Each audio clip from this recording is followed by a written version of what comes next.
Hierdie boodskap na toe gebring deur Skatte in die Hemel. Gaan sluit graag by ons Facebookgroep aan vandag.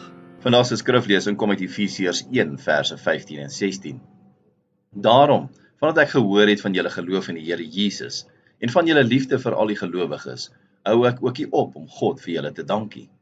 Vandag se boodskap is getiteld 'n gebed vir medegelowiges. Paulus het waarskynlik nog nie die gelowiges van Efese persoonlik ontmoet wanneer hy hierdie brief van bemoediging aan hulle geskryf het nie. Tog sien Paulus dadelik die werk van God raak in hierdie mense se lewens.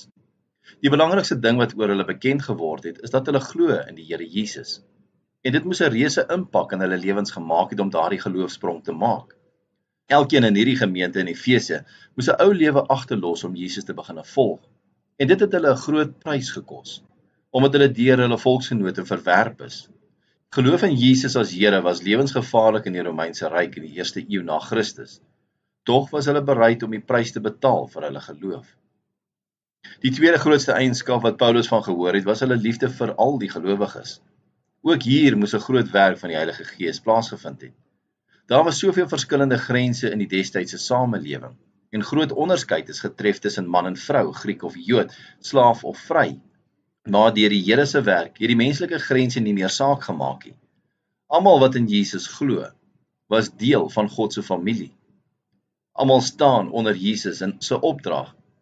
In Johannes 13 vers 34, dat ons mekaar moet lief hê soos Jesus ons lief het.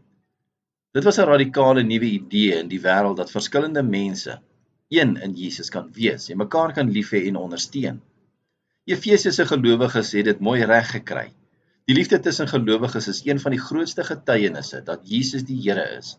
Daarom kom Paulus die Here dank vir die gemeente in Efese en bid vir broers en susters wat hy nog nie ontmoet het nie. Dis mos wat saak maak in God se koninkryk, om God van harte lief te hê en ook jou naaste soos jouself.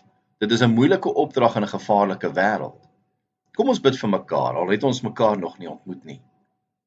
Kom ons bid saam. Hemelse Vader, baie dankie vir elke kind van U wat glo dat Jesus die Here is. Dankie vir elke stukkie liefde wat daar tussen medegelowiges in hierdie wêreld is. Beskerm en bewaar my medegelowiges en lei hulle op hulle pad van oorwinning. Ek bid dit in Jesus naam. Amen. As jy soortgelyke boodskappe wil ontvang maandag tot Vrydag, sluit aan by ons WhatsApp broadcast groep. Stuur net jou nommer na 072 581 2973.